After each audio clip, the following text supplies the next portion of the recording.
meeting, February 14th, 2023 at 9 a.m. in council chambers. So we will first of all have a look at the agenda. And are there any late items?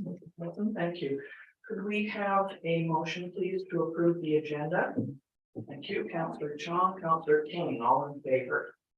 Thank you. And the adoption of the minutes, that will be the committee of the whole minutes from January the 24th, 2023. We have a motion, thank you. Councillor Maruka, Councillor King, all in favor. Thank you.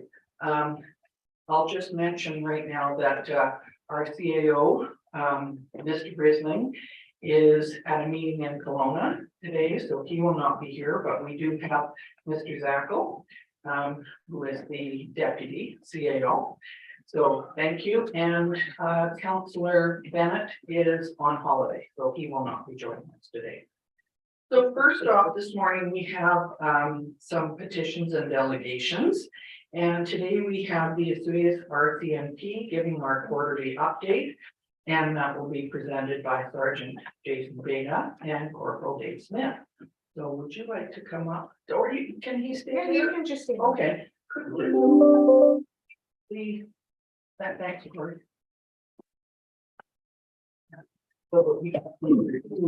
So go ahead, please. Thank you for coming. Thank you, Madam Mayor and Council for having us here today.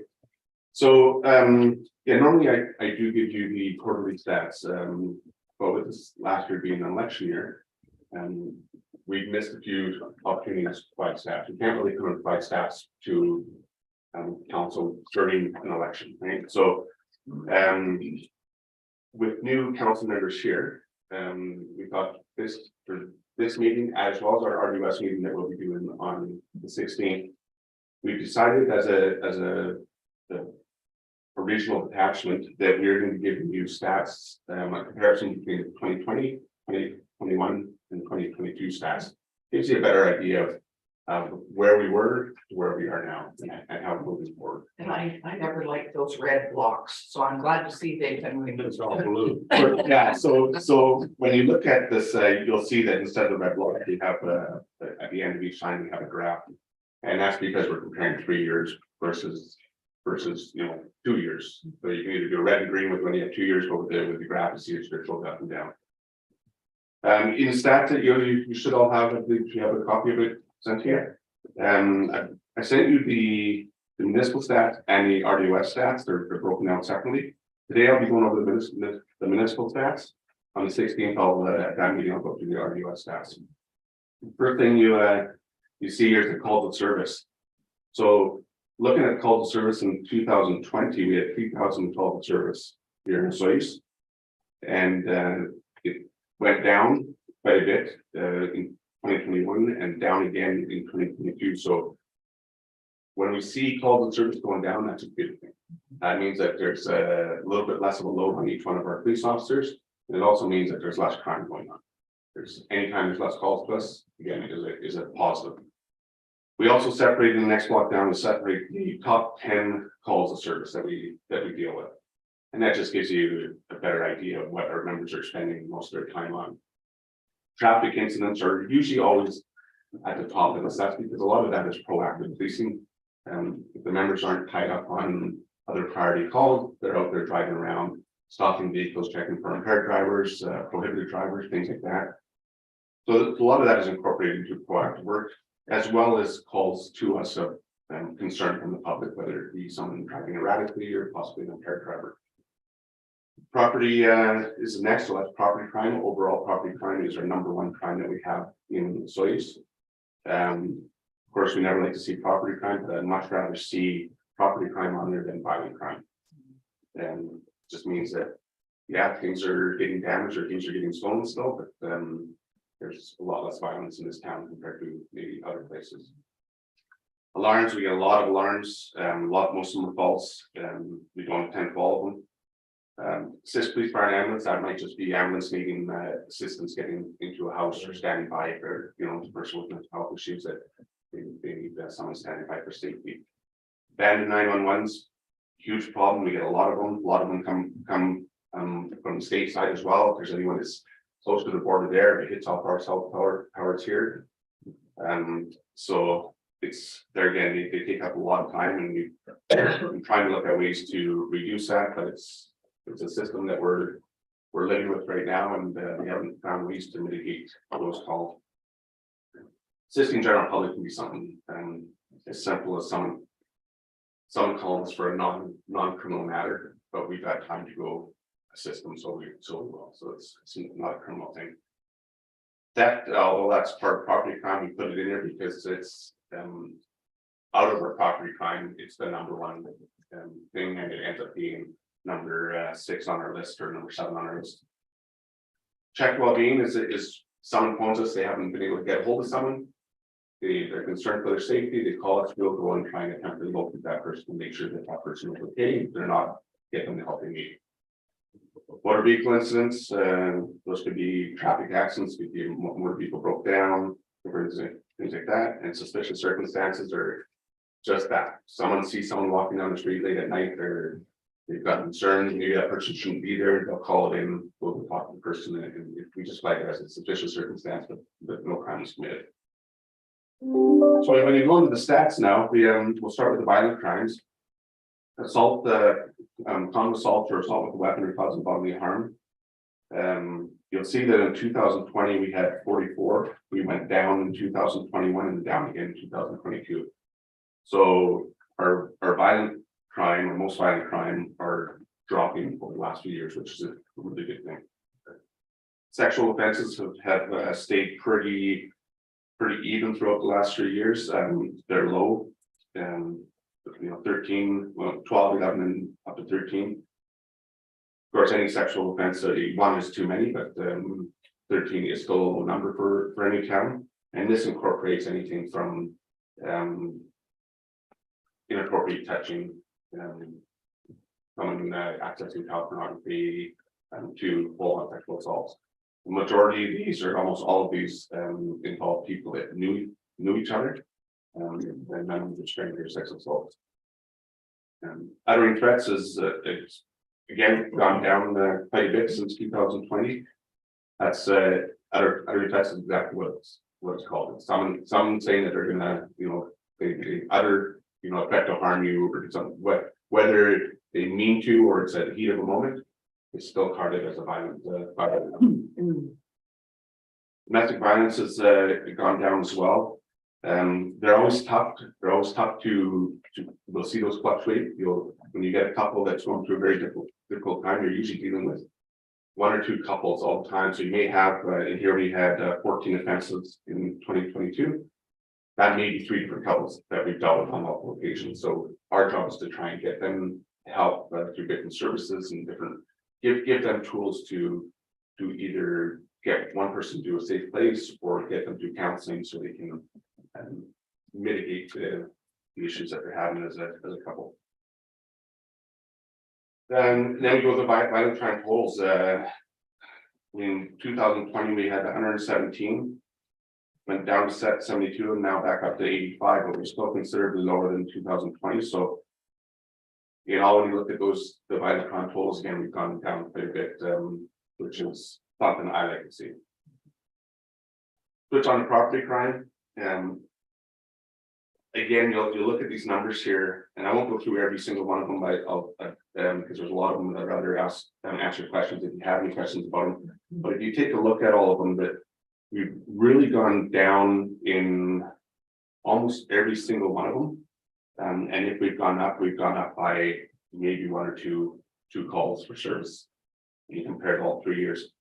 Again, though, when you look at the total property crime calls over the years, we had 257 in 2020, and we're down 2022. We're down to 203. So that's a significant drop. You're talking about a small number of 200, but to take 55 or so off that's a huge drop. So we're quite proud of that. So if there's any questions about any one of these, I'm willing to answer any of that for anyone to sort of clarify. I just had one on theft other. What does that entail that doesn't involve like auto theft and the other ones that you specifically mentioned? Yeah, so that could be something in someone's front front yard, say it's patio furniture and something's on or plant. It's auto set when in the UCR scoring on a client database system that we use, they break it down into different groups. So auto or theft from auto would be anything that was in that automobile. Theft other is anything that's basically out in the open or that's visible and taken. Yeah. Thank you. Anybody else? Yeah, go ahead. We've seen a huge drop from 2021 to 2022 in terms of theft from vehicle. Was that more so just an incidents of like a few individuals in 2021? Well, I was actually in 2021, I was actually surprised it went up as high as it did. For the last few years, primarily at these council meetings, and I've done a few media or reports on it. Theft from vehicles is a opportunistic crime. It's a lot of times it's items left in plain view of the vehicle, or vehicle left unlocked, or things that we can't prevent are license plates that are stolen to be transferred to a stolen vehicle. And it's a thing that I've been really pushing with the citizens to do, is to safeguard their property. Don't leave that valuable vehicles or that valuable stuff in your vehicle. Keep your vehicles locked. I've heard a lot of comments about, well, if I lock my vehicle, they're just going to smash the window. I sent a video to the media a while back of a person that had surveillance cameras on their house. It shows a person walking into the driveway, trying the door of the vehicle. They're looking in, trying the door, it's locked. They immediately walk to the next vehicle, try the door, it's locked, and they leave the property. That happens a lot. We will get calls, a lot of times it's suspicious circumstances. We'll get a call of a person that's trying doors. They try that door and they walk. Of course, there are going to be times when someone smashes the window, and that's because they see something in that vehicle. That's why we say put it out of sight, out of mind. And 99% of the time they're going to try the door and leave. So lock your doors. Don't keep a valet key in your car in the glove box, and don't keep any valuables where they're visible. And so we've been pushing it. I was surprised it went up in 2021. We tried to push it again, and from the numbers I'm looking at, I'm hopeful that means that the citizens are getting the clear picture that they need to keep things more secure. It's not the 70s or 80s where we could leave all our doors unlocked anymore and where vehicles running in the parking lot. So Thank you. Can't do that anyway. We have an anti-item bylaw. that's right.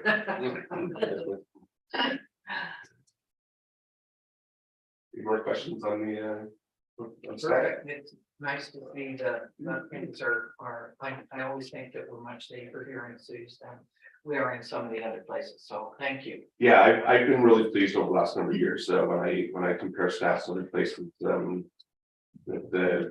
I feel that we're doing very well. And I've always said that Soyuz is a safe place, and I truly believe that. And the stats show that.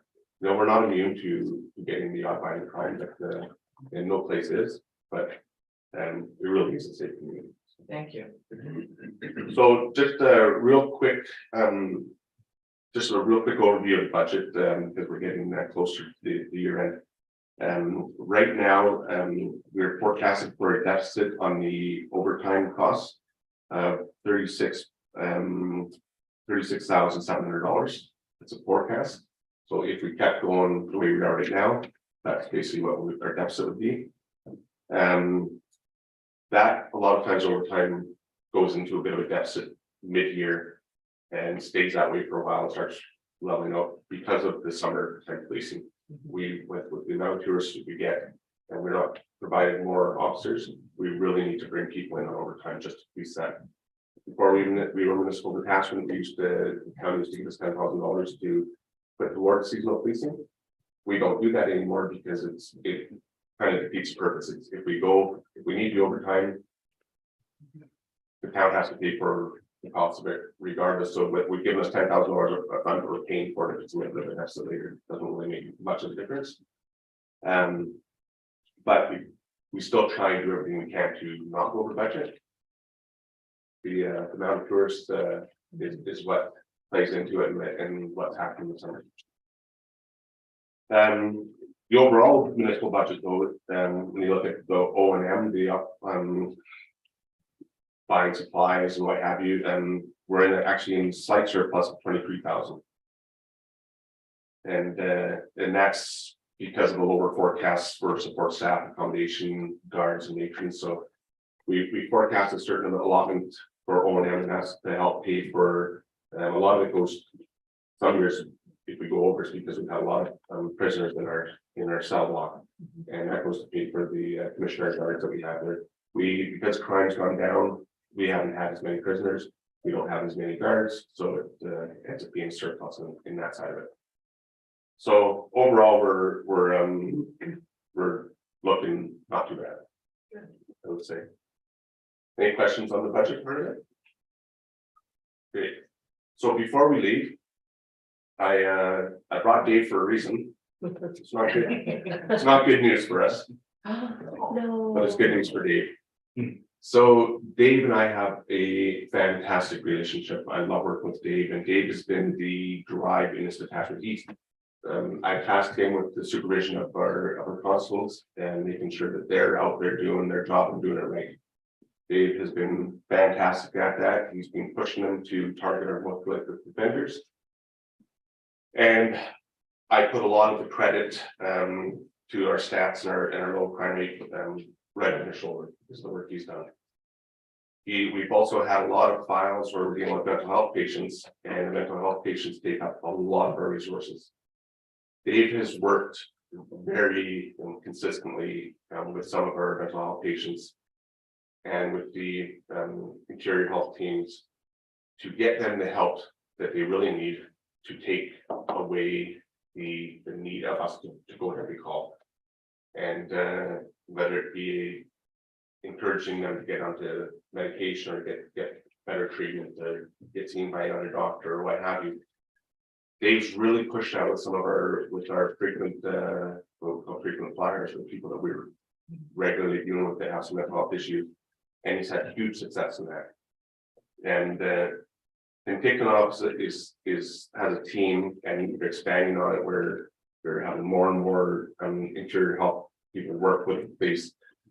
And Dave's been asked to lead that team because of how good he is at that. So he will be transferring to Penticton near the end of March or early April. So sad for us to lose him, sad for me, because he's a great work partner. Yeah, I can lead, and I know everything is being done top notch. So sad as I am that he's leaving, I'm very happy for him that he's being recognized for the great work he's been doing. And although I can't name the new person coming in at this point yet because nothing's official, we do have a person named to fill their spot. Big shoes to fill, I'll tell you for sure. But I'm confident that this person coming in, I've heard a lot of really good things about them. And Dave knows this person and has assured me that they're very good. And so we'll move forward and we'll continue with our successes, and Dave has helped us achieve so. Dave, we're upset. You've been a great addition to the team here in Vesuvius, and I just want to thank you very much. Has it been 3-4 years? 5 years already. Yeah, it's over 5. I'm blue. A great community. It's been a great place. It's the safest place I've ever worked by far. And so in 26 years, that's I've worked in a few places.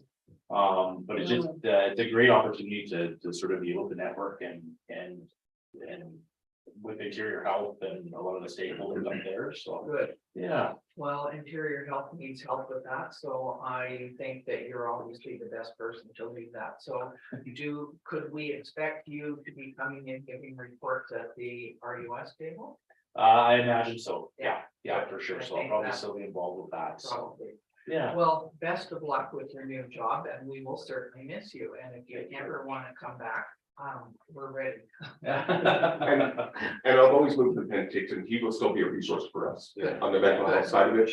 When we're dealing with someone here with mental health issues, our first call is going to be to Dave and his crew and asking if they can assist. And it may be that we transport someone up to Penticton to the hospital where they can get care, and Dave's team takes over and really gets integrated with the interior health teams, so. Good, So it's a win for us on that end. okay. Yeah, so. Well, thank you very much. Thank to both of you for coming in and you know, anytime, and we will get your nameplate if that's what. Get you back here, Jason, but you know, thank you very much for coming in and giving us this information, because it really helps. And because people can listen to it and watch it online too, I think that there are people that will take, obviously, the locking your doors, because I've said that many times to people. You should listen to Jason Beta because this is what he said. So you know what, that's great that's working out well. No, thanks for having us.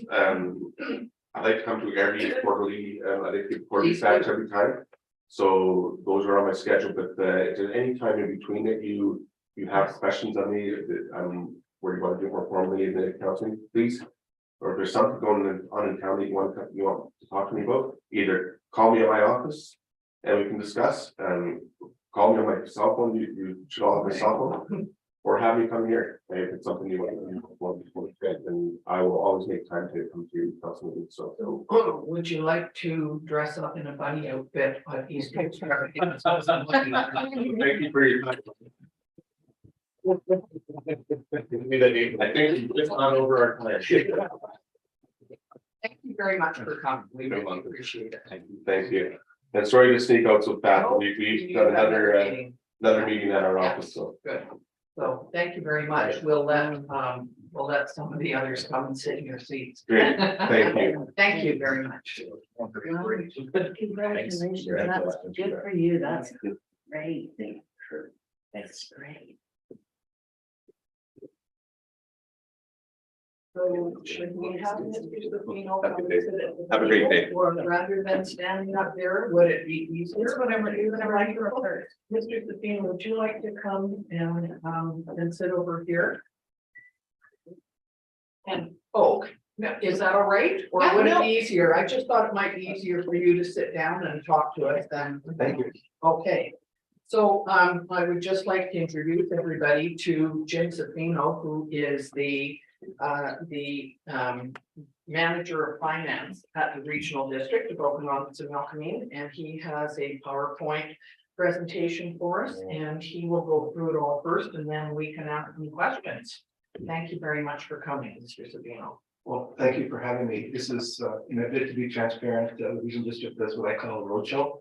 And this will be my 16th roadshow, with the last one being Princeton tomorrow. And I appreciate having the roadshows for the municipalities, because at least I'm talking to somebody. In some cases, it's Shows up. no one shows up, and but they're taped, so I still like to say it.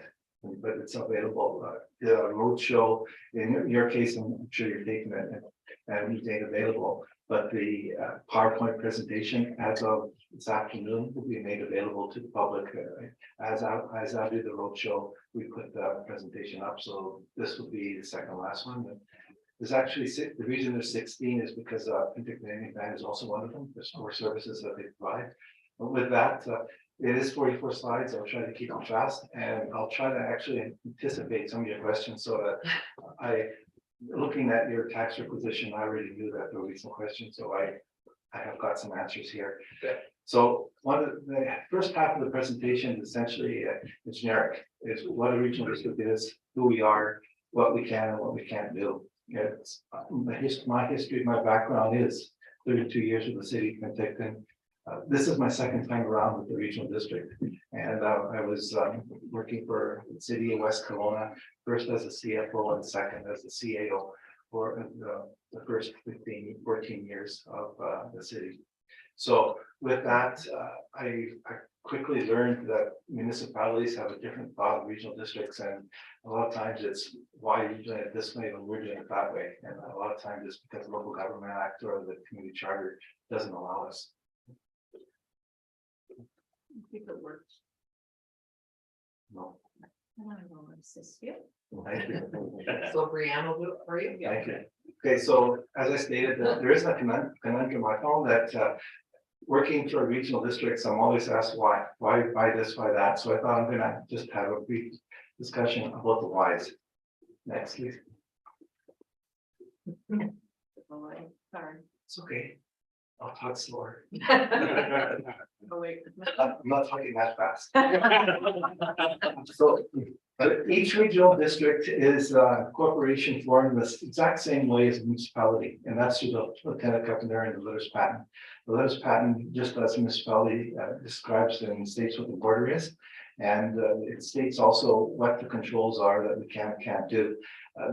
Just the two biggest differences is that in a municipality, you're a council and you voted in within your municipality, where a regional district is a district as a whole, and the directors are part of the councils are directors, and there's 9 electoral directors that are voted directly.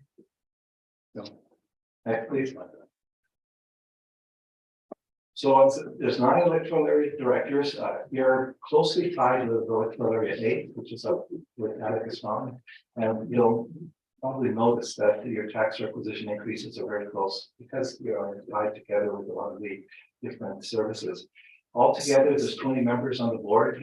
We were 19, and take them with the population going as an increase, went up 1. So now they have 5 directors, and the rest of them are still the same. Parliamentary procedures would dictate that each member would bring a local perspective. However, you have to think about the regional level, not at the municipal level when you're sitting on the regional district board. Next. Okay, so taxation. Regional districts, we're not a taxing authority, and that's unfortunate. You are a taxing authority, and we tell you how much we need to fund the area, the services that you are a part of. Where the rest of them, the 9 electoral directors, we send the bill essentially to the survey of taxes, which is the province. And the province charges us a healthy $895,000 for those 9 areas. So that's 5.25%. We do that because we're not allowed to tax. Can we? Yes. The only thing is we actually have the software and the capability of doing it. And I know that based on my history with West Kelowna, we can do it for $250,000, and that would be a saving. So that's money in the provincial pocket. It's something that I would love to have each regional district given the opportunity to say yes or no to do the taxing. The province issues a tax notices to the citizens. Within that tax notice is also school, policing, where you just have, that's a separate line. You have the other is the road. There's a few others that you have on there. So we wear it, and that people think that it's all our taxes that they're paying for it, which is not. Okay, so next, please. I did the next one. It says, do you want me to go one more? Thank you. So some regional districts are legislated the services that we have. So you're in you've got 14 that are classified as regional. Some of those regional services are legislated, such as emergency 911, solid waste, general government, telecommunications. Those you don't have a choice in. That's something that the province says you must be part of, and you have to be paying for your share based on assessment. And I'll talk about later in a few minutes about how the assessment affects your taxes. So the other ones are by choice. And when I say by choice is we would have a public vote on do you want to be part of the service or not. If the voters say yes, you're in the service. And it's a lot of people make a joke that it's a Hotel California. As once you're in, you're in. That's not necessarily so. There are some ways, and some, unless they're legislated, you can get out of those other ones. Budget structure. Municipalities such as yours and your CFO can say that you've got 3 to 5 budgets. We have 162 services, so we have 162 budgets. We also have an additional 46 capital budgets. So one of the first things that I changed is the operating budget included capital. So when you look at a specific service, we never had a constant, because if there was one capital project, let's say for $1 million, it showed in the operational budget as 1,200,000. That 200,000 will be the operational, millions of capital. So I didn't agree with that. That's not how municipalities do it. That's not best practice. So with a little bit of nudging and recommendation, The managers now have to do the two budgets, and it's working. The board is going to see this on, again, they're gonna see it on Thursday. 162 budgets in Schedule D and 146 budgets in Schedule E for capital. And it works out. So with the separate budgets, we have what I would call a baseline budget. And with a baseline budget, you can compare from year to year. And it makes it easier for me to find anomalies. And I can, you've got a few anomalies here, which I'll be discussing in 2 minutes. So the budget, I started it in August, when I first started here. I started September 28th, and I was still getting the budget working in December, and it doesn't work. I'll be changing that, where we're going to start budget progress in June and start having budget meetings with the board before we have the budget workshops. Right now, the board gets the budget a week before the first budget workshop. You've got 7 days to look at it and make some decisions.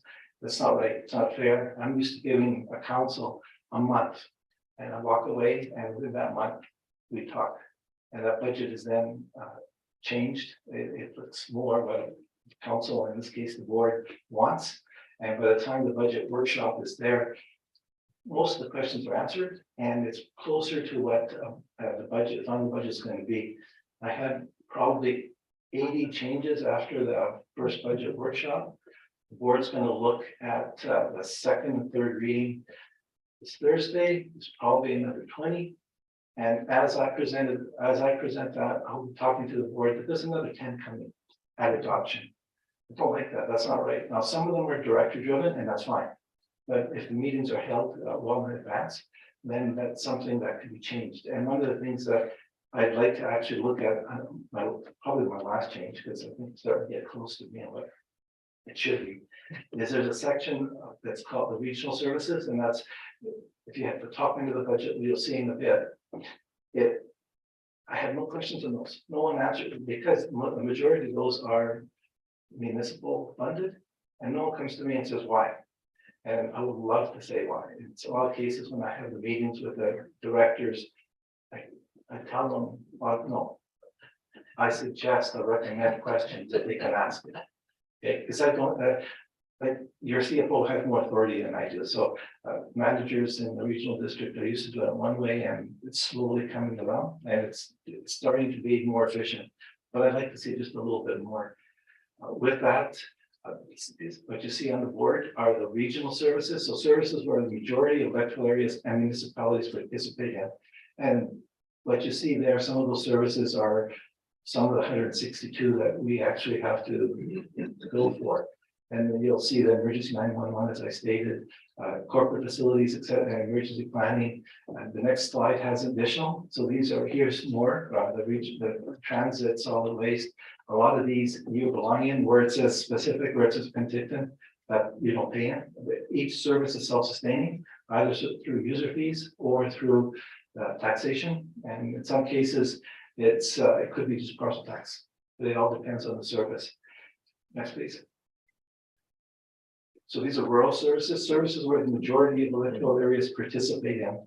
So in those ones there, those are very specific where the majority is building inspections. You have your own building inspection department, you tax on building inspections, fine.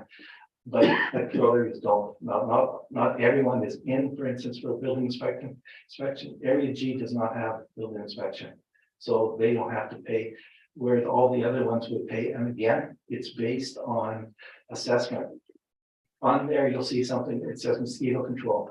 That's one of the ones that actually was on I would call material increase for you, for the town of Suyas. And that's because the charging method changed. It was based on user over 3-year rolling average. The more you used it, the more you paid. It changed to assessment. Now you higher assessment, the more you pay. And as you know, in British Columbia, assessment is a primary source of collecting taxes. So that your assessment, your portion increased by $6,099 just because of the system. Now, from what I understand is staff's taking another recommendation where it makes it a regional service, because right now it's not a regional service. There's 3 electoral, 1 municipality and 2 electoral areas that are not part of this. And as soon as they become part of this, your share will drop. And there's a report going to the board, I believe, next meeting to try to convince those other three to join. So go to the next slide. So shared services, only those that participate in the services paid. A good example is the fire department in Caramias. That's a shared service in that the fire department there services Caramias, Area B and G. So they all pay on assessment again, and that's important. And in this case here, the assessment for Area B is actually higher than Caramias. So it's the electoral area that pays more just because of that assessment. Local services where only the defined group pay, and a good example is your neighbors and the Smoking Fire Department. Only those that are in the fire protection area pay for that. And again, that one there, each individual pays based on assessment of the house. And because it's only one electoral area, whatever the total assessment is in that case, that's all that they pay 100% of the cost. It's not split up into different areas. And next. So RDS budget process, as I stated, it started in August. By law, just as a municipality, we're required to have a current year and 4 additional years for a budget. I'm just so that might surprise Jim over there, but I'm just having a 10-year budget. So the reason I'm used to having a 10-year budget because I also insisted on a 10-year capital plan. And that 10-year capital plan allowed the council, and it is council for West Kelowna. I keep going back and say I say council instead of board and vice versa, but I'm getting better. So with the 10-year capital plan, it allows council to see what the staff is doing, where the priorities are, which mostly for West Kelowna is it's such a wide space in district that they look at which roads should be done. And with the 10-year plan, council can actually change the priorities. And that's something I want to have with the board is actually look, I've got a 5-year plan. I want to do a 5-year capital budget plan on its own, not capital. And with the policy that I brought in is capital is no longer funded from taxes with one exception. And we'll talk about that in a few minutes because you're the exception. But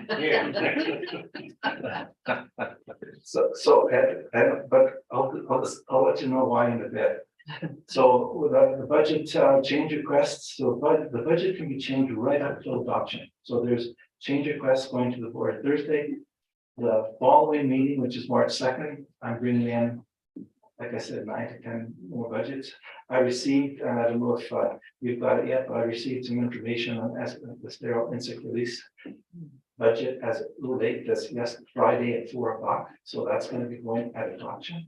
I also received the budget for the library. That's going to be going at adoption. So that's something I'll be discussing with the board on Thursday. So this changes, and then last year the changes happened at adoption. So the budget was adopted as amended. So I had to go back and determine what the tax requisitions were after that last meeting. Next.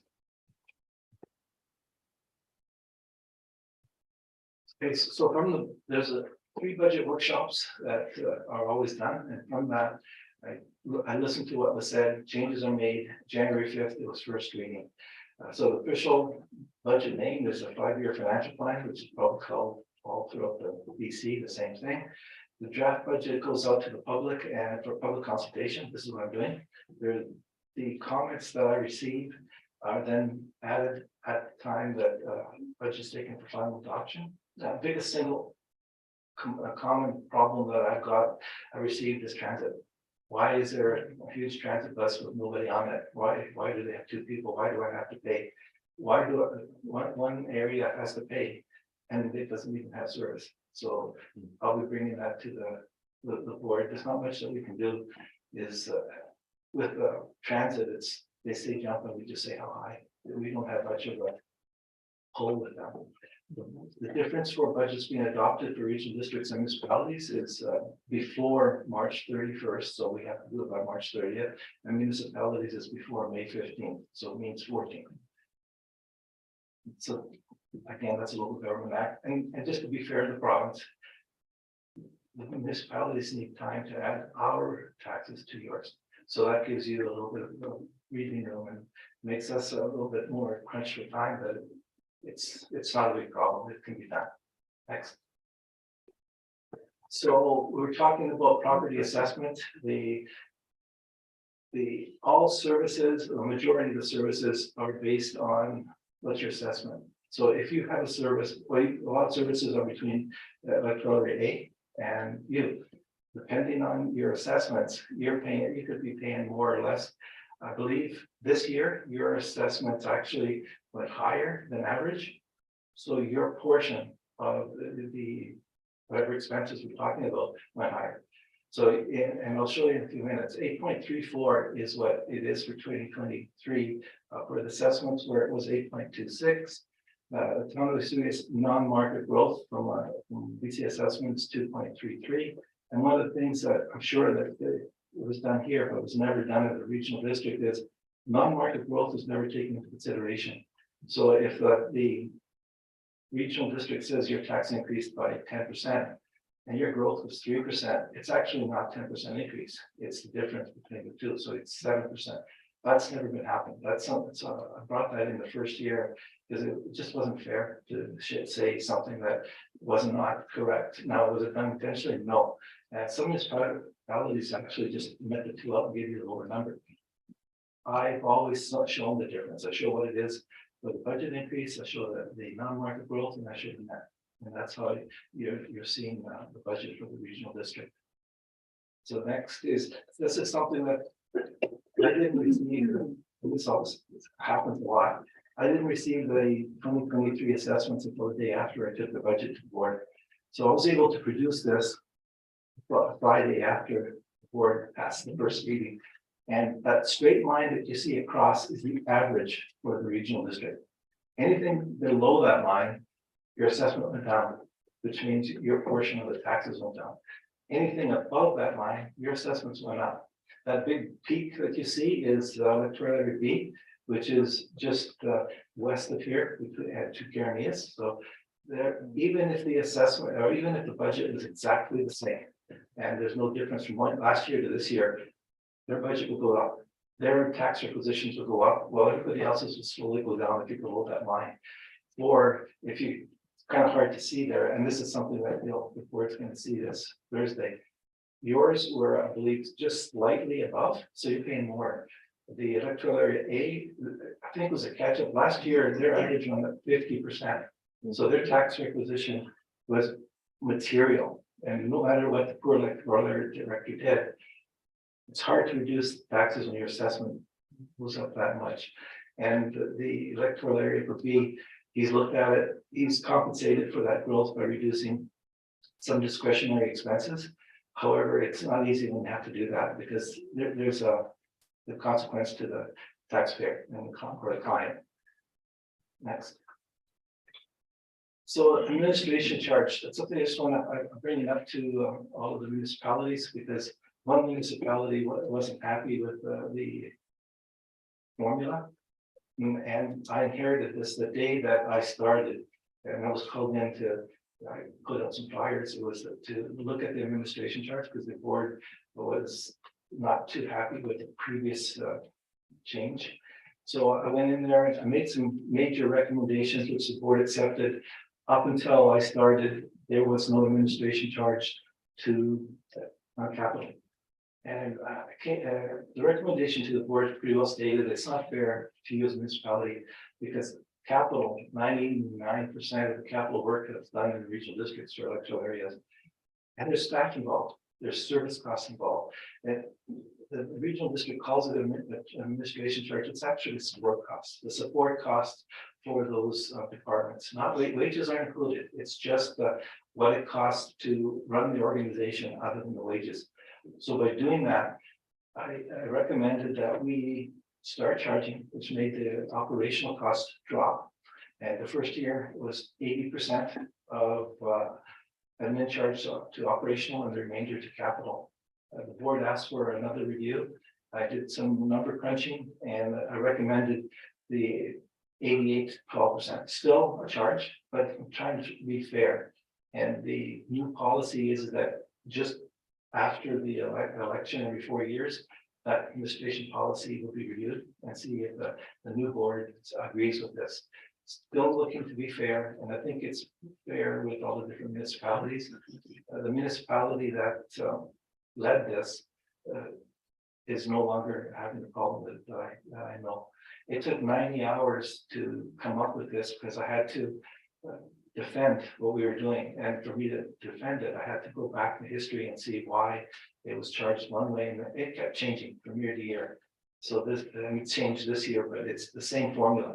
It's transparent and consistent, and there's no bias involved. It's, I was told, well, did you do this on purpose to make that chart, in this case here, SIR, for instance, when I started, the administration fee went from $20,000 in 2019 to $74,000 with the formula. I didn't look, when I came up with the formula, my formula, I didn't look at trying to work it backwards where I wanted to have that down. It's whatever the formula stated. So it's I didn't want to do that. It's called a reverse formula recommendation, and I don't believe in that. The reverse one is when someone says, this is what I want, work it backwards, make it happen. Answer is no, that's not. And I know Jim will do the same thing. He would say, I'm walking, there's no way I'm gonna make this work it backwards. So that is working now, and I don't see a change for at least 3 more years. Thanks. So now we've talked fun part. This is the actual budget part where you'll be interested in. When budget's presented to the board, there's a few things that aren't included, and that is the requests from the nonprofit organizations, the requests from managers to increase staff, and supplemental requests where you're increasing a service level. And finally, while the board gets the list of the capital projects, and there's 46 of them, 46 services, probably 120 different projects. That is not official until the board finalizes it. Now, one of the things I brought into the organization is early approvals. So early approval is if a manager asks for an early approval for a specific project, then they are allowed to do it. And one reason I did that is because in my previous job, we were competing against the city of Kelowna for major projects. And if we came out with a RFP earlier than them, then we knew we were going to get some honest bids because they're not waiting for Kelowna. So they don't do their budget and they review it May 14th. And here we are doing it with early approval in January. So that is something I brought to the regional district. There's about 6 that the board authorized. And some managers want some after the fact, and the answer is no. It's we get one crack at it just because there's I think there's, to me, the board is seriously considering the expenses. Early approvals are only allowed for if it's imperative for the staff. And there is one, in fact, just a coincidence, it was my department that got it, and the rest were capital purchases. Next. So program change requests. I'm going to show you the change requests that the board authorized, and mainly to show you the controls that are in place now and the consequences. So there's a business plan required by all managers for the FTEs, the supplemental requests, and the capital. It's a full business plan. Do I want it more robust? Yes, but I have to, I think, just wait and be patient until we get a little bit more familiar with these ideas. So with that, I'm going to start showing you. I believe the next one is the nonprofit. So this is the list of the nonprofits that the board reviewed on the far left. It's the applicant. It shows what they want for, how much they want. And if you look at what the board authorized for this year of $17,250, it doesn't mean that they're going to get the money today, tomorrow. We can't get anything until the final reading. And that's because the board can change those right up to the end. They can increase it, decrease it, or eliminate it altogether. The bottom part shows if they have comply with the board policy, but the board can change the policy on the fly. So and they did in a few cases, but they also reduced the amount because the policy may not, they did not apply for the policy. Next. So these are the FTE requests that the board approved, and in some cases, after first reading, the directors came to me and asked for changes. So and this one stands as it is. What you don't see is that this was combined with a full business plan. Why do they want it? What the impact is? I then take that business plan and I convert it into the consequences. So the board sees who pays. So in this case here, it's Karen, yes, area B and G and electoral area B. But it shows the 2023 all the way to 2027. If you look at the business plan, it shows, do they need a truck? Do they need a phone? Do they need a license, a computer license? It has a list of expenses and ongoing expenses for the full 5 years so that there's no surprises in the following year. And continuation is the next one would be, okay, so this one's here for the, I believe it was facilities, parks and facilities. These are all the charges that are anticipated that the person will be working on. There's the consequences.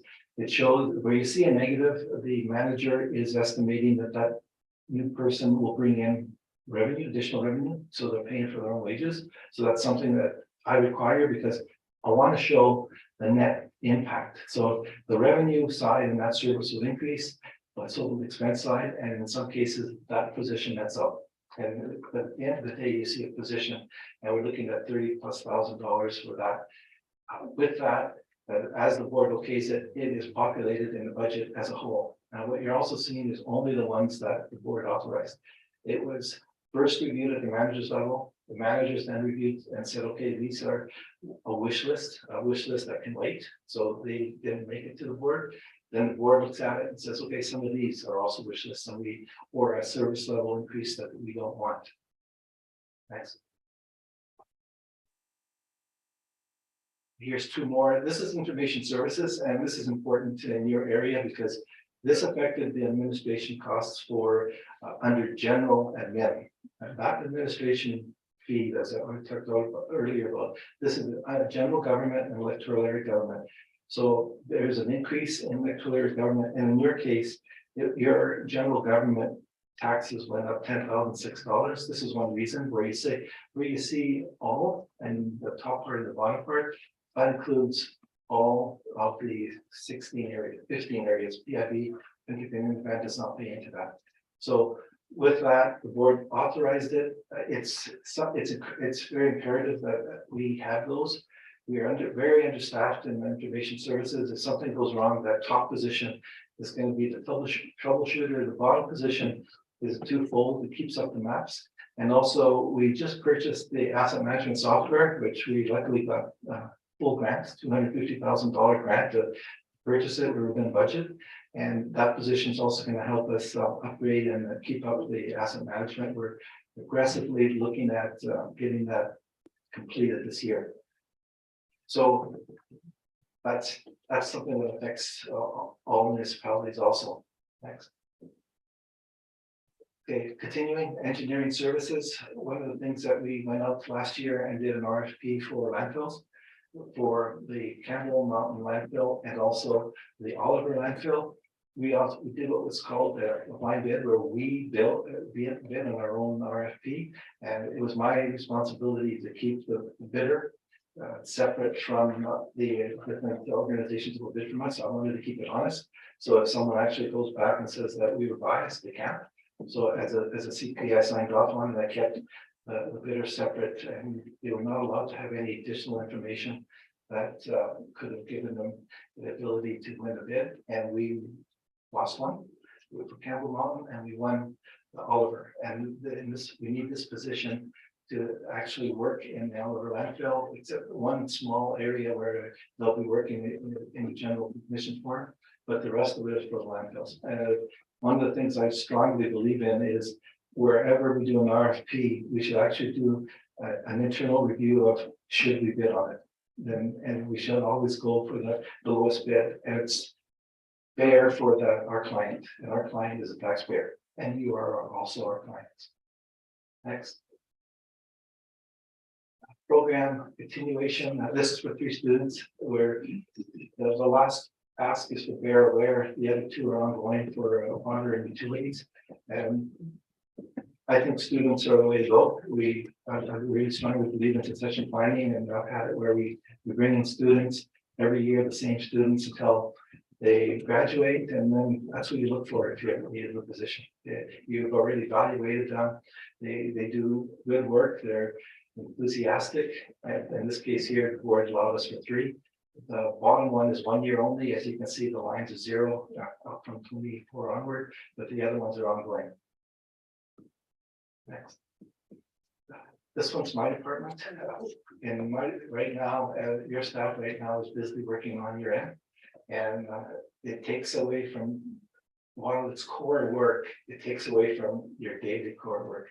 And in my department, we had 1,030 hours of overtime just to keep up for the core work alone, of which 690 were personal time from managers.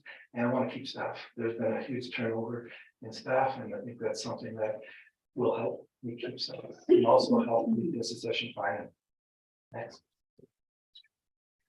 Supplemental changes, supplemental requests, and again, a full business plan is required. What you don't see in the FTEs and this and the capital is is that as robust as I want? No, but it's better than it was.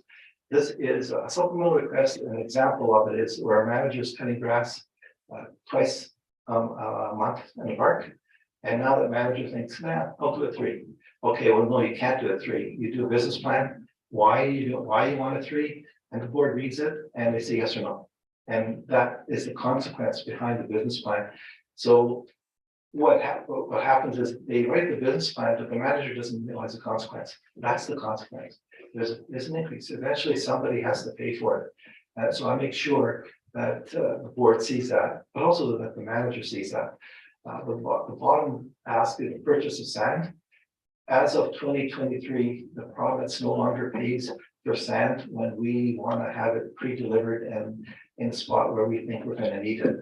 So before that, we buy the sand, we put it wherever it's needed, we think we need it, and we would, as soon as there's a flood condition, we turn the sand into sandbags. Thank you. So, what we did now is we took it to the board and said, we need $15,000. The sand is there waiting. Hopefully we never need it. If the sand is needed during the emergency and we haul it in during, they'll pay. But that puts the client at risk. We have to wait. We have to get the truck to come down. So, and they'll probably be pretty busy trying to go to different places. So that's money well spent, and that sand is not going to go away unless it rains. Then we hopefully we don't have to spend it every year. We've got it, assuming we're going to, but it is 15 and continue using CPI for the next all 5 years. Thanks. And this is just a large item pickup for Apex. I did a presentation last week. They had 5 people attended, and they almost got a standing ovation. The director was there. They loved that she's doing this. They never had a large item pickup, so that's something that made her very popular. And I believe that's the last one. Is it's a seasonal position. We had, talking about students, the managers in this case here had a continuous changeover students. So we don't have the best payment for students, wages for students, so we're not getting the students that we want continuously. So they wanted to change the position to a seasonal. And that's, again, that's the consequences. And these ones here, majority of them, you're not going to pay. But the Apex one, the Apex people pay. This one here that's seasonal, only those on the left column pay. And again, the directors were for these. One of the things I thought you'd be interested in is the capital component of the budget that at one time the citizens and your clients of the Swiss paid into it. And that wouldn't be just you. This would be the area as a whole. And there's very few areas that it's just you. And the closest one would be the arena, which I'll discuss in a minute between area A and you. So capital projects are no longer financed directly, except for one, through taxes. In this case here, you see emergency 911, there's the on the left what the jobs are, what the costs are, and then it shows the budget. And it always had said how it's funded, except when it's funded by taxes. So the tax funding was pretty well invisible number. That was just a pillar. That's no longer the case, and just so that the board sees it, it itemizes all of the funding processes of how it's done. And in some cases, if the money isn't there, it has to be borrowed, and then I show the consequences of the borrowing part. Continue. There's a few capital projects, regional trails, that's a little bit of an issue where there's a capital projects, and I say it's not funded directly from taxes because it's indirect. If you look at the operational side, you look at a line that says transfer to reserves, operating or capital. That transfer is eventually on the capital side, funded from reserves. And there's a new policy that I brought to the board on operating and how surpluses are used. There's going to be another policy on minimum and maximum for capital reserves. But for me to get that number is, I've always asked, before this case, council, in this case, the board, what the philosophy is. Does a user of today pay, or does a user of tomorrow pay? Where if the user of tomorrow pay, a portion of the capital project is through borrowing. And that's 20, 25 to 30 years.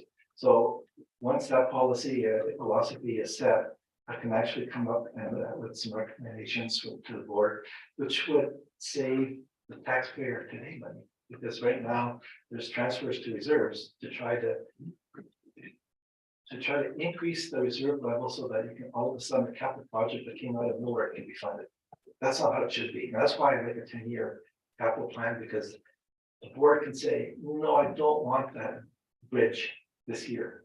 Move it over 5 years or 6 years or 10 years, which not will reduce the transfers to reserves at a more affordable level. And that's something that I'm striving before I leave this organization.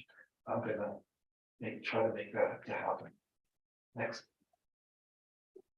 Arena. So here's the budget for the arena. The reason I put this separate is because I stated that the capital budget for are only funded through existing reserves, borrowing, etc. In the arena, there's $20,000 that's not funded from gas tax. It's funded from what I'm seeing, it's funded from reserve from taxation. And this is one area I'm just gonna deviate from the rest of it and go back to it later. There's a big increase in your tax requisition, and I say yours, the regional district clients that live within the SUIAS. So these SUIAS taxpayers are also regional district taxpayers. The $20,000 tax funding capital is a part of that increase. There's a $23,400 for the Zamboni. So we did a short-term borrowing. So that's the reason it's that high of a jump, is because it's 5 years. And because it's 5 years, it didn't have to go to a public assent. The board just had to authorize it. So that's a $23,400, and utilities went up $20,400. With that, between all three, it's $63,800 of the total amount, and that in itself is almost 6% of your tax increase. So just the arena alone. And the other thing is, last year, the director put in $43,000 of his own gas tax fund to reduce his tax, but you got the majority of the benefit. And I told the director knew that, so the consequences was you got the benefit, but he also got a small benefit, and your assessments are higher. So of the 43,000 plus, you receive probably more than 50% of that. So that's another reason your tax requisition is as high as it is.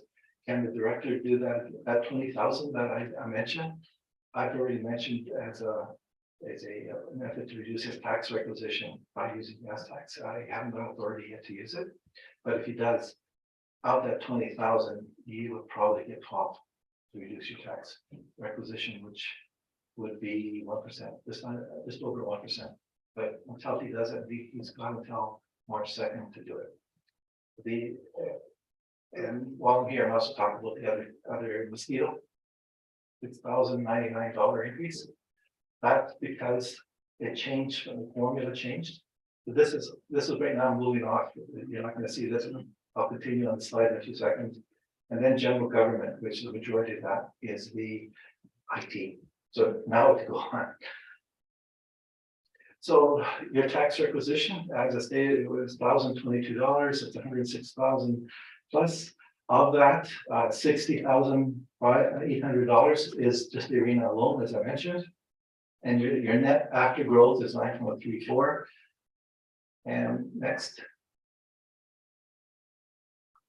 These are the rural area, the regional services that you pay into. This one here is, I get very questions or challenged on this.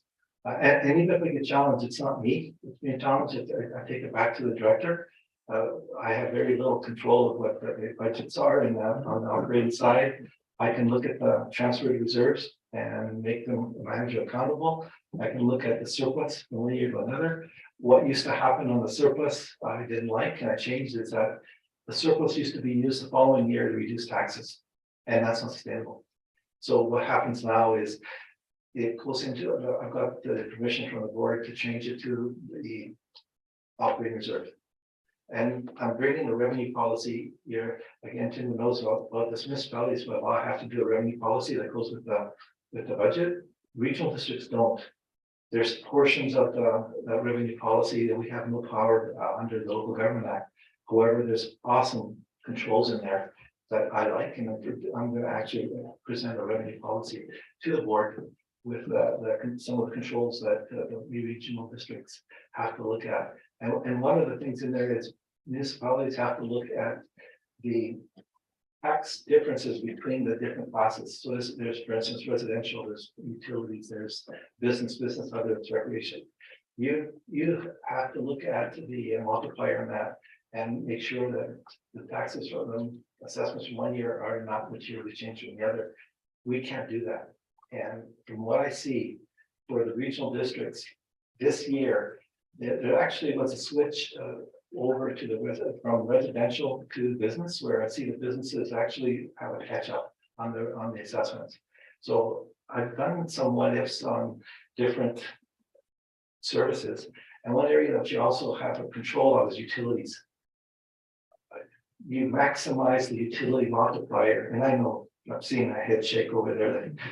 There's a law that says you can do it up to a certain limit, and knowing how good your guy is, he's probably at the limit. I was also at the limit. We can't. Ours is just, it's so low, which means the resident pay, not the businesses pay. And it's something that, if at the very least, we can't change the multiplier for all of them, at least they should allow us to do that one. And it's not that hard to do. So next. These services are, so there's your 61,000, that is your material increase is, and that's why your budget is as high as it is. Those ones there are between you and Victoria A, so both of you are sharing. And the next one is the Okanagan Basin Water Board. That budget I did receive on time, and that's correct. The sterile and sick release is the one I received Friday, and that's going to change as of adoption, which will be March 2nd. So that one there is actually, when I get back to work this afternoon, is I'll be figuring out what the new tax requisition is. But right now, I know it increased materially, but I have to see the breakdown. Well, who pays more? Obviously, the Pentictons of and Summerlands of the world will pay more because they have the biggest assessments. And next. And this is the summary tax requisition. So this shows what everybody's paying. This one here is the one that's going to the board Thursday. So the reason I'm able to show this is because it's a public document as of last Friday. Otherwise, I'd have to show you the first reading, which was just right now, which is not correct because it's changed. Next. So when I came to the regional district, this is something commonly used as who pays what, and you see that area D is Okie Falls, area E is Naramata, area C is the area between Okie Falls and Oliver, and then you got the Pentictons, and there's a lot of the issues of who's subsidizing what. I was asked, is there a fair way to show anything that all the who pays taxes and who gets the benefit? So if you go to the next one, the answer is yes. It's a per capita. Oh, what's the where's the wrong way? Sorry. That's okay. I'm thinking I did something. One more. Okay, it's per capita. So I want to use the Pentictons of the world who was saying they're being subsidized, they're subsidizing the regional district. They went from the third highest paying for assessments because they have the highest number of population held, obviously, the highest number of properties. They went from third highest to third lowest per capita. And I think that's something that's ongoing. We'll just keep track and change the graph to show year to year the different capita changes. Area E, which is Naramata, is the highest because they have the highest number of services. And the biggest one is they just bought a new park. That new park comes with operational costs and the consequence. So that's, and you'll see that one growing. The more services you add, the higher those costs per capita go. And with that, that's where the citizens can get a hold of me. And that's where I will then take the information I received to the board, which is pretty light right now, just because first of all, other than the municipalities, hasn't been a very good turnout. But those that have turned out are concerned about the transit and the way the assessments are done, which we have no control. But that's something the board will hear and maybe look at going to Silver to see if it can change. Can it change? It'll be hard. I don't see that changing. I did some reviews and I looked up different ways other worlds, other countries do it. And in England, for instance, 50% of taxation is flat rate. The other 50% is based on assessment. Is it fair? Just equally unfair. There's equal number of complaints. The other way is I've been asked to provide a paper to UBCM, the province, which I have, and they've got it, of how the homeowner grants are handled. Right now, a homeowner grant is only allowable up to a certain limit. Once that limit is reached, that grant goes down. That's not fair. If you have a house that's worth $1 million and the person bought it years and years ago for $50,000, it doesn't mean that their salary went up and they can afford the higher taxation. So I'm saying this is giving a suggestion of how to be fair and have no more forward, and we'll just see where it goes. So that was Director Knoble from Area C asked me to do that, and the board was aware of that, and the board took it to UBCM. And I've been asked now that also, just heads up, I've been asked to do a paper on transit. The transit formula for subsidy is the same for rural as it is for urban. And I believe I did a study in West Kelowna that showed it wasn't. And that the rural areas are helping subsidize the urban areas. And that's something that two things have to be established. What is rural? So the population should establish what that is. And then the percentage can be looked at and agreed upon. It's just right now not there. And that's, I've been working on the side of my desk right now, but as of the 3rd, I can start working on it full time. And with that, I thank you for having me. I know it's 44 slides and I got a reputation of having long slides, but it wasn't 90 slides. So that's all I have to say. And I'm ready to take questions. I can try to answer some of them, but I don't have those engineers behind me that can answer some of them. I wish they were. I can't make them come. So I'm here to answer your questions and see what I can say. Thank you very much, Mr. Savino. We really appreciate it. You obviously understand all this stuff. It's hard for some of us to understand to the same extent that you do, but thank you for providing all of the slides that you did, because it gives a good overview, especially for our new counselors. And are you guys okay with this, or do you have to go ahead? I've got a question. In your budget for your granted aid, how much is in your budget? Again, off the top of your head. 17,250. So that's how much you're giving out. That's all. The budget's, it's not included in the budget at all until So you gotta find the money afterwards. the money is in fact, it's all funded after the board okays everything. So that's one of the policies, that anything that's been asked that wasn't there the year before is not in the budget. Same thing with FTEs and the supplementals. Oh, And the year before, just to let you know, it was 75,000. yeah. 50,000 of that was for the food plan for Summerland. And that hasn't been spent yet. So that's Still there. that's gonna sit in reserves until 10, 12 years from now, I don't, we'll see, but eventually, I think I'm gonna be bringing that to the board on a yearly basis, so that the board can take that back into. Have a look at. Yeah. Good. Anybody else here? Okay, well, thank you very much, for coming down, and I'm hoping you have a bit of turnout in, Princeton. tomorrow in Princeton, so that's your last one. then. Yes, yeah. Well, thank you very much, Mr. Savino, you just, it's pretty amazing how you can keep all of us in your head too. And He's an expert. I Thank you. appreciate this opportunity. Yes, well, we appreciate having. I'll see you, the rest of you next year. I'll see you on Thursday. Yes. Thank you very much. Okay, Nice to meet you. good morning, Mr. Ridley. So are you sitting in a car with your phone on? Is that it? Okay, good. Well, welcome. That took a long time. That was probably longer than told Jim he could have. No, we Oh. didn't give him the limit. Oh, you did, good. Well, you know what, we might as well have it all presented at the same time, so that's good, thank you so much. And so we're now going to go on to staff reports. And first up is community services, Mr. Davis. How was your holiday? Very good, thank you very much. And your mom was happy to see you, I'm sure. Oh, yes, for sure. It was a bit of a snowstorm, but Uh-oh. you can still enjoy some of the minor things in life. Doing some of those wine tales, so. Of course. Thank you, Madam Mayor. So today we'll go through our fourth quarter report, which goes from October the 1st to December 31st, 2022 for community services. I just want to highlight a couple of items.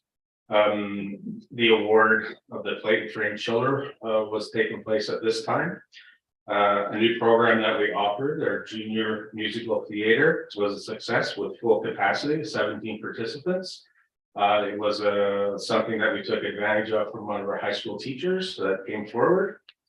In terms of special events, return of Halloween Howl during this time came back, and of course the Jingle Bell Rockout with end of the year, which was a really good event.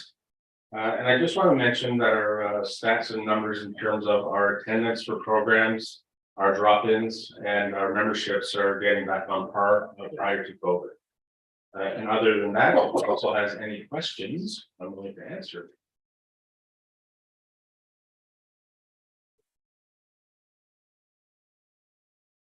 And this ends in December. This is to be in. That is correct, yeah. I only had one thing that I didn't see in here, and I know it's coming up, the childcare needs assessment. That is, you're working on that right Yeah, now. that is correct, yes. Good, thank you. Does anybody have any concerns? Any questions? Oh, Councilor King, you have a question? Oh, gosh. I got it. Okay. Just that park washroom. You get any update? I know it says supposed to be finished by April. Is that still on schedule? The park washroom upgrades or the Legion Beach Park? I don't know. It just says it's under capital project. It says park washroom for 75. That is correct, yes, that is actually gone to RFP and will be coming this afternoon for award. Yeah, That's it. So if there isn't any other questions, thank you very much. It's a very good example of all of the things that you've been doing and very readable. So I certainly will appreciate that. So thank you, Ben. If we have any questions, we know where to find you. Thank you very much. Thank you, Mr. Davis. And now we have corporate services. Thank you, Mayor Recorda. So for corporate services, fourth quarter, which was, as Director Davis said, October 1st, December 31st. I'm just gonna highlight a few items as well for our department. So communication, the fourth quarter, we started to keep track, and so we'll be doing that coming up in 2023. But at the end of December 31st of 2022, there was 1,005 subscribers to the town's e-news. And we're also going to start keeping track of how many e-news and advertisements that the corporation sends out each month and quarter. Another highlight for us was that in December, Mayor McCordoff and the rest of council recognized the following staff for their service and commitment to our community. So Derek Ruck was recognized for 20 years of service, Wyatt Nelms was recognized for 15 years of service, and Brad Garstaff was recognized for 10 years of service. And one of the big things that kept corporate services busy during the third and fourth quarter was the local government elections. And we saw 44.1% of eligible voters voting in 2022, and that was up from 37.8% in 2018. And with that came quite a bit of administrative work on our side with acting mayor appointments, committee appointments, and setting notices for 2022 and 2023. So that's my report. Any council have any questions? It's very comprehensive. Thank you. Anybody have it? Go ahead. I have a question. Well, no. I got this. It seems like bylaws was actually pretty quiet these last 3 quarters. And I'm just curious about it. Did you ever look at your graffiti? It just seems there's a lot more graffiti going around town. I know they tackled graffiti in the first quarter of 2022. I would see that as something that they would tackle. First I quarter. just see it 0 across the board even for the whole year. I do know they did send out notices, so that was maybe that they missed, but yeah, there were notices, and they did work with the operational services department in 2022 to get rid of some. They highlighted some areas.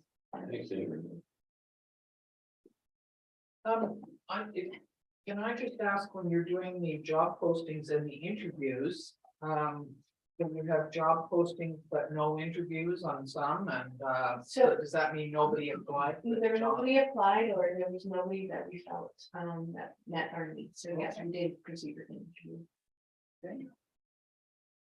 Well, that's good. Thank you very much. This is a lot of work that all departments have put in, so thank you. Okay, we will now go on to the Serious Fire Rescue Department. Thank you, Mayor. Through you to rest of council, you have my quarterly report ending the year for 2022 from October 1st to December 31st. Last year was a busier year. It was the second busiest that we've had since our inception. One of the highlights in our last year was that firefighter Colin Lancaster was awarded his 40th year served bar, which we will be proudly bestowing to him in March with a bit more formal service. Both Deputy Chief McCaskill and Deputy Chief Hudema are still driving training and fire inspections. And even though that last year was our busiest year, the one thing that you don't see is the reduction in false alarms, even though that we do have a large false alarm call. It is getting lower because we're putting additional pressures on those that are our frequent flyers. So the report as submitted, I'd like to take any of your questions, Councillor King. He's thinking of one. Can I just ask you to explain a little bit about the thermal imaging camera? Because I saw that it was on the Cities Times Chronicle. They mentioned it, so sounds like a great. Thank you, Mayor. That is something that I've put forward in our CAO's report. The thermal imaging camera was a purchase from a legacy purchase from Eileen Varga's family after her husband passed away. That unit has been in service for a number of years, and we can no longer sustain it just because we cannot obtain, if you believe it or not, batteries for it. So planned obsolescence for some of these things means that you can only use them for a certain amount of time before you can no longer keep them in service. Okay. So through the charitable society and through donations from the community, the purchase for the secondary where the second thermometer camera was made possible through the Community and Charitable Society. And that article is out with the Times Chronicle. It's an amazing opportunity to have thermal imaging cameras on both of our frontline engines at Hall 1 and Hall 2. Hall 2 is located on 51st, and sometimes in the summer they can be on scene 5 to 10 minutes faster than us on this side, depending on where the call is coming from. So it provides another tool in the toolbox for immediate fire detection or looking for people. Thank you. No, I thought it was very interesting to read the article on it. I thought it was good. Anybody else have anything more? Go I just ahead, asked one Councillor question. Keith. On your bus truck, it's getting repaired. When will it be ready for spring in case we have fires?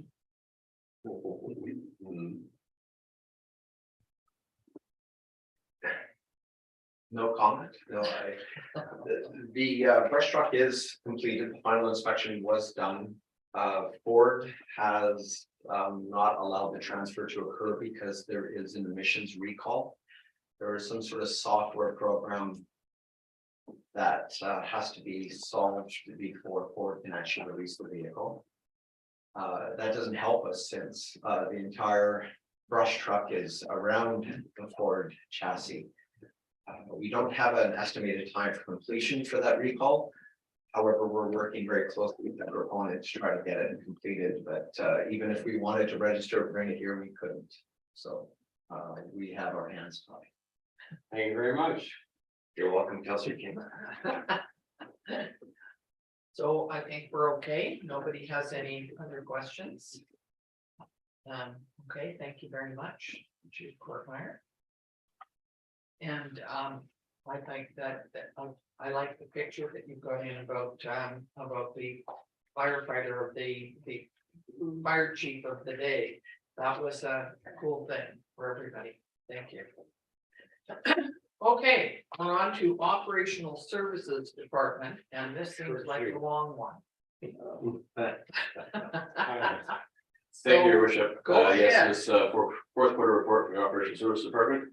Just some of the highlights that I'm going to note for council attention is ongoing aesthetic flushing within the distribution system. Installation of dedicated water sampling points throughout the community. So these are actually points that are directly connected to our distribution mains, allowing us to take bacteriological and other type samples from our water system without having to go into people's homes or using hose bibs on the side of people's homes. So it provides a little bit of a safer operation for us. We did a whole bunch of wet well cleaning for our wastewater pump stations. This is where we actually go in and physically wash the cans out and get rid of some of the fog and other materials that are built up on the side of the cans. Can I just stop you there for a sec? I saw, I don't know, it was something on TV about a place in Ontario that had to, did you see it?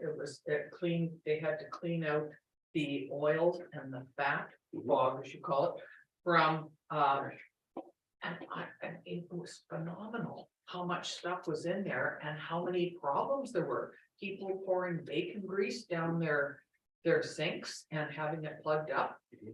Like, I think we need to do some education on that. Do people? So, Your Worship, we actually did a little bit of the non-flushables campaign for the community about 2 years ago. We could revitalize that again, and push that back out. I think it needs to be done. Yes, oils, grease, and are a major problem show are flushable wipes. These are actually not flushables. Right. So, And baby wipes and baby wipe. Oh. So I just wanted to also note from a capital program perspective, 45% of the capital programs have been completed by the end of the quarter 2022. These remaining 55%, 50% of the projects will continue on to 2023. And just a point of note, we did see a reduction in water quality concerns coming from the public in the fourth quarter. We went from 38 and 32 to 10 in the fourth. Is there any questions of council? Let me ask, you're talking about the municipal facilities overseen by the department, and you have a list of them there, but you don't have the Sonora Center. Is that because they do their own thing? or So what? the Sonora Center is looked at by community services, your worship. Okay, so they deal with that. That's what I kind of assumed. Thank you. Anybody have any questions on this? It's nice to see some of the things that on the quarterly report that have been completed, so thank you. I did ask, Mr. Brownstein this morning about the washer down at Legion Beach, and it's not quite ready. That is correct, your worship. We just have a couple of deficiencies that need to be repaired prior to the opening of that water facility. 2 weeks. I'm not making any promises anywhere else. The contractor tells me by the end of the month, but I'll believe it when I see it. That's 2 weeks. Yeah.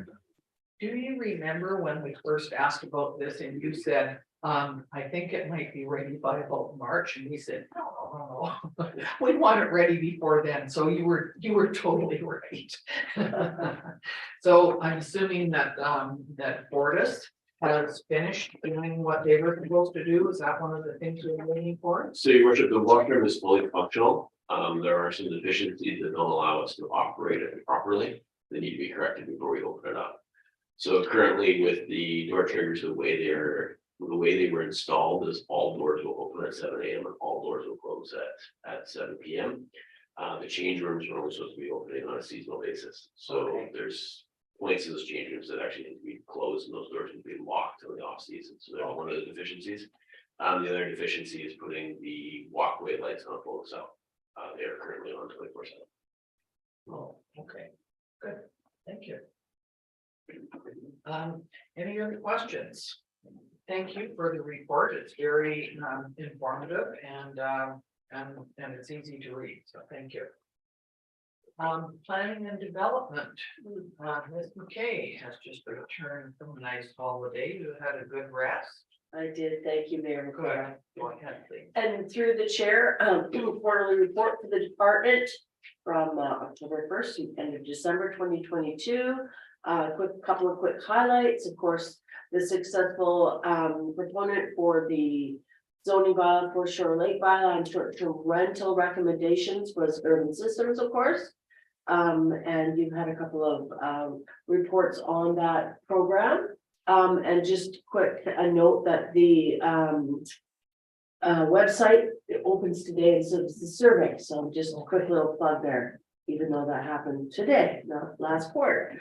Couldn't resist the opportunity. So despite the fact that there has been a little downturn in the economy, we did see 11 new businesses open in the quarter. So that is good news. Building inspections continue to be very busy. The clerk booked 117 inspections in the last quarter of 2022. And again, we had 20 building permits issued in that last quarter as well. Administrative support and the planning technicians started to keep track of their interactions. So just for November and December, total interactions just for the two of those positions, 688. So continues to be very busy in the department.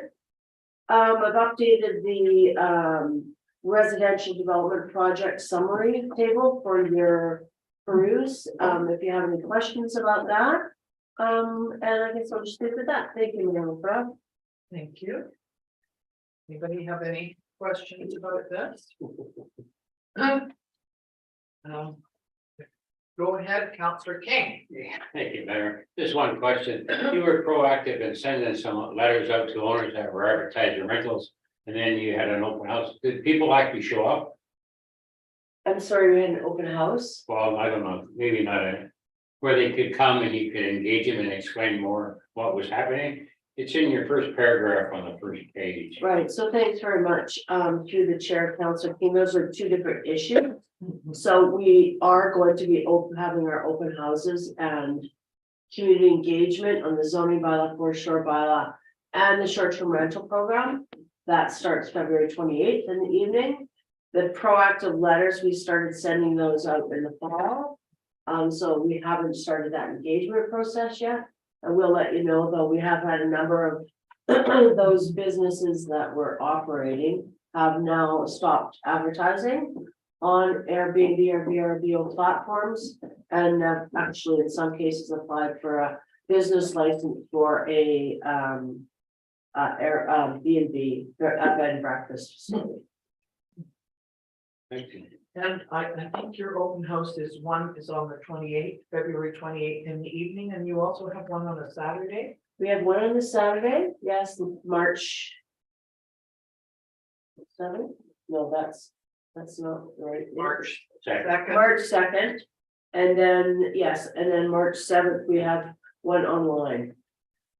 So March 2nd. March is 2nd at the Thursday. Sonora Center. That's a Thursday, not a Saturday. On my calendar. It could either be the 4th or the 11th. It's the 11th, The 11th. yes. 28th. In the evening, the 11th, or during the day, in the morning, more than what noon starts at noon. And then on the 7th in the evening, online. Is March the 11th, Mr. Davis, is that the next market that's also on at the Sonora? It might be, I mean, that might not be a bad idea to have it on the same day. yeah, that's right. Okay, thank you. Any other questions? Any other concerns? Again, good report, thank you, Ms. Hinckley. Okay, so we will now look at a report from Mr. Brownstein on community signage. Thank you, Your Worship. Each one of you have a nice paper package of the proposed signage with the community. This is again just to engage council, with some comments and suggestions, color orientation, possible locations, and just get some overall feedback from you guys.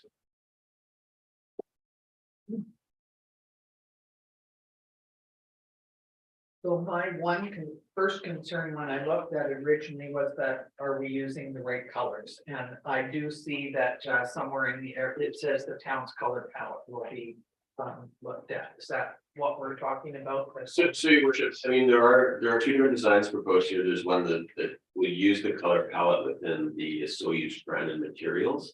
But the actual sign itself will reflect more of the natural environment. Then there are actual designs that actually incorporate our color palette into the concrete structure itself.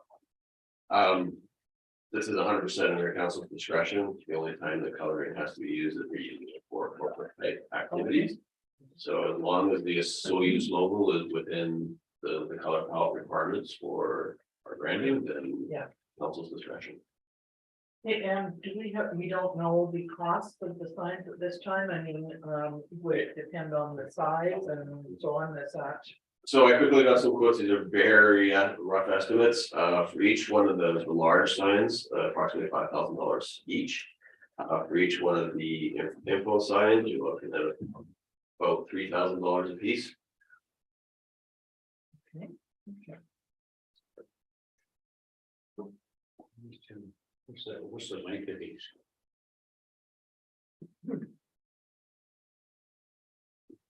What's the approximate size of the sign? The bigger sign, like the gyro park sign. Through the chair to Council Payne, 2.8 meters. How many? 2.8. Can you put that in foot? 10 feet. 10 feet. Okay, thank you. I'm wondering if the signs for gyro, considering that we're looking at a charrette coming up.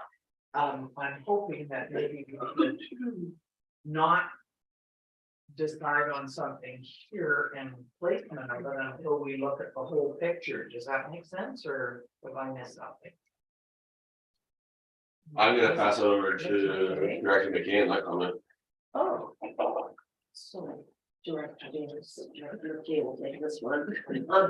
Director Brownstein.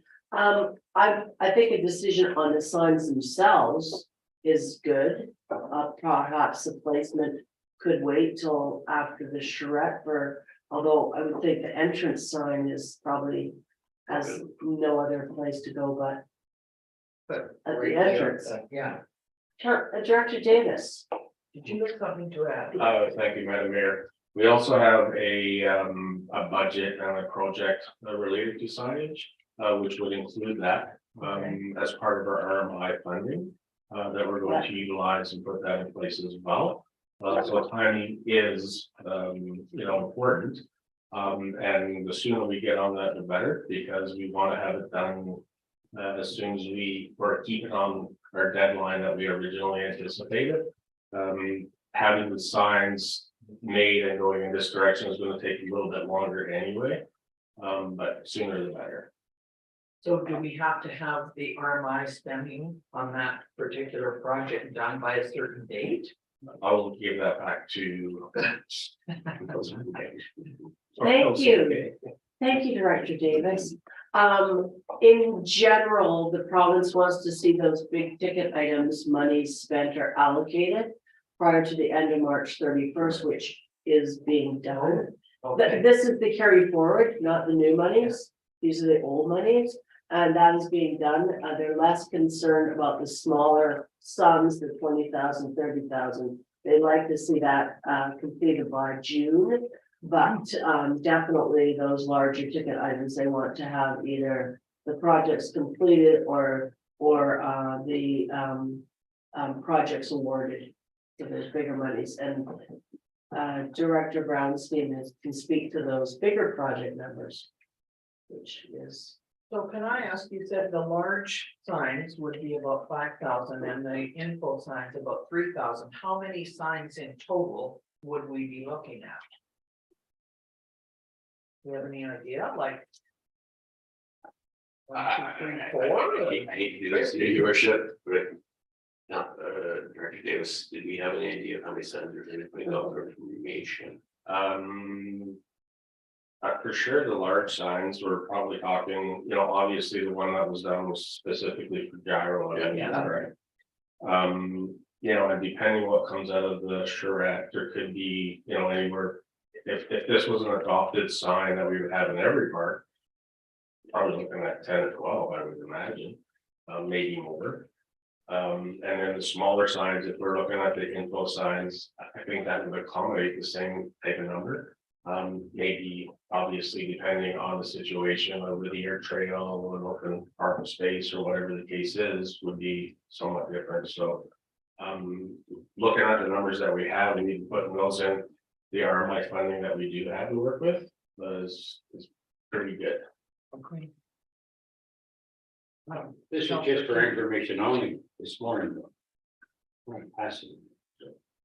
Yeah, no, but we're gonna think about it. We need to know what we're looking at. That's So you're thinking that, okay, so say 10 large and 10 info approximately.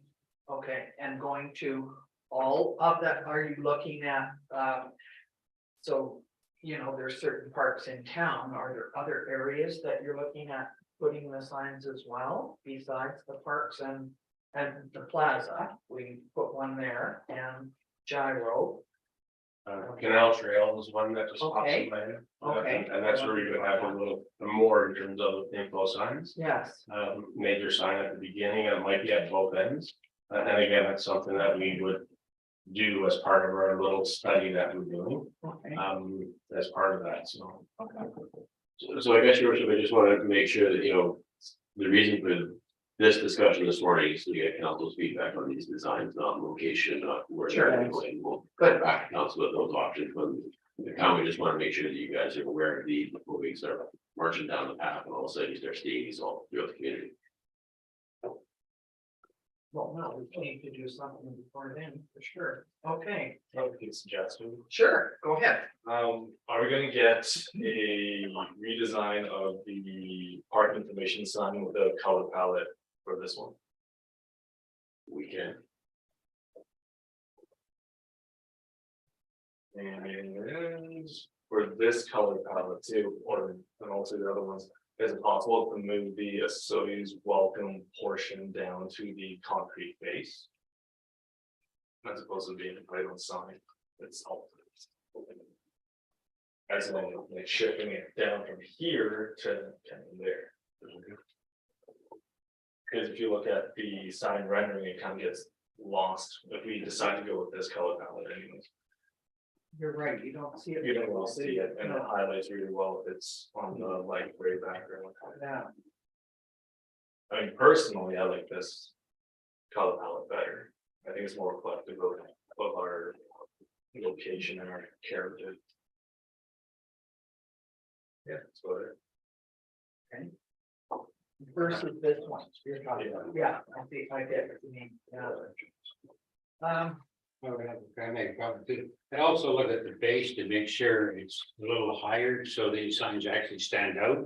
Because the signs when we come into town, there was a couple kind of, they run underground, so to speak.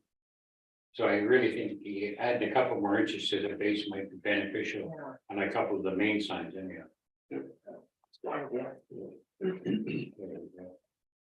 And will there be a lighting aspect of them, like for nighttime viewing? Or visibility? This was not something that was incorporated in these designs. This was something that Is a good question.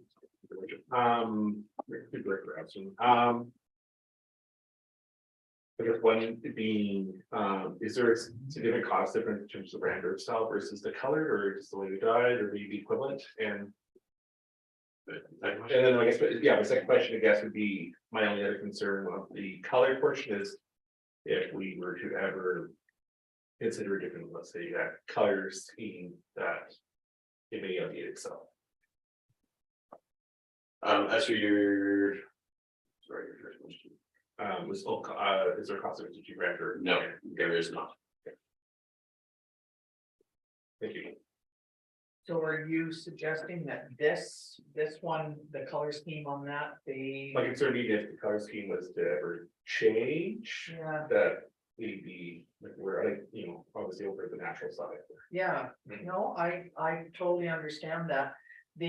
My only concern was that we spend a lot of time dealing with what were the color schemes for Osuias, the, you know, the sand, the water, the sun, that type of thing, but, you know, we want to, adjust things and change them, that's perfectly all right. So does anybody have any other things? I know that Councillor Bennett had a look at this and sent some things. He had some wild ideas about what was, because he's down in Cabo. And some of the signs were the large letters that would spell Cabo or something like that. And that's quite common down in the States and in. Just to give you an understanding of that, when your worship, city council is actually looking to do that currently. And they are putting a $200,000 budget aside for that type of signage, Who is doing that? city councils. Oh, are they? So we may not have that much money. You know, these are all things that people have asked for and that we need, so. Yeah, so have you got enough information, or do you want us to make a decision on one or the other, or are you? Your worship, decisions are always fantastic, but if you want some more information, talk back to council before a decision is made, that is understandable.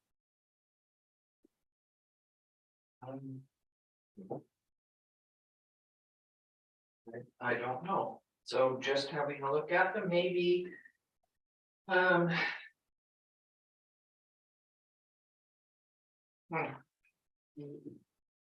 not sure whether we're ready to do something like that today. Is it possible to think about this a little bit longer and, No problem, your worship, the only thing is, we need to have a decision by a certain date? we're kind of running out of time for putting some of this stuff in plans for RMI funding, so. Well, I can bring it back to the next meeting if you like, your worship. that would be the 28th. Right. Is that enough time for us to think about that, or does somebody want to make a motion today? You, Is there any timeframe on how long it takes to build these? Like, can they be built in a couple of days or no, Finish? probably I would assume, a couple of weeks? 6 months, No, you're gonna be ready for spring. 3 months, yeah. But you started before March 31st, you're in the system, you're okay. So there's no rush on this today. Technically, or at least one for Gyro might want to go ahead. Well, I think we want to decide if we want to which sort of plan we want to use, and then decide how many we're gonna do, but we need to kind of make a decision on what. Do we get a discount on volume? I'm quite sure you do, Councilor King. Problem is we have enough budget for volume. Yeah. I mean, as long as we can move the city's logo down to the base. And with Councilor King suggesting raising it up a bit so it's more visible. Potentially adding LED stripping on the bottom to illuminate up top, so that there's more visibility at night. I'm comfortable with passing a motion for one of the designs. So I have. No, I can't. Okay. But- Yeah. Okay. The whole, Yeah. We can't. so we're, So if we're going to move forward. we'll just, but when, then in 2 weeks, not this afternoon, you're talking about. Well, that would be council's, I can't walk across. what's up? Councillor All right. Ben is up. It'll have to be next week, Richard. Okay. The next meeting. All right. We will wait then for next meeting, okay? When everybody's there. Did, Mr. Risling, you look like you had something you wanted to add. No? Trying to find you. Here, I'm trying to unmute you. I guess, so I can't hear everything, but I think, was everybody somewhat happy with, Counselor Chong's comments? So is that where everybody's kind of going? I know you can't vote, but is that somewhat, Yeah. I just want to give, I'm a both, I haven't quite figured out which one I like best, but I'm absolutely agreeable with everybody else that is wanting to. And actually, Councillor King has just gone now because he had a doctor's appointment, so there's just 3 of us here. So that's why I'm thinking that maybe it would be better to wait for 2 weeks, or what are you? yeah, I guess it is okay to wait for the 2 weeks. It's just so that we can prepare information so that council can make a decision on that day. So the more direction or more examples that you like to provide, the better, so that we can, so that you can hopefully make a decision on that date. So that's all I'm asking. Okay, well, I mean, I like the ideas that Councillor Chong has mentioned on here, and Councillor King about raising it up a little bit, so maybe we could look at that and then make a decision on the 28th. And redo a rendering of this one. With the same changes. Please, thank you. Okay, Go ahead. Sorry, just a question here for clarification. I like the address component of it, obviously on the bridge spot side of it. Are all our parks assigned civic addresses? No, but they could be. Well, that'd be tough because some are in the road right away. So you have to generate a civic address that reflects the approximate location, but it wouldn't show up on any mapping system besides Google. That is true, Director Brown, Steve, but it could show up on our mapping system. It just wouldn't show up when someone Googled it. But if for an example might be, Region Beach could have an address. Whereas it might be more difficult to address Goodman Park.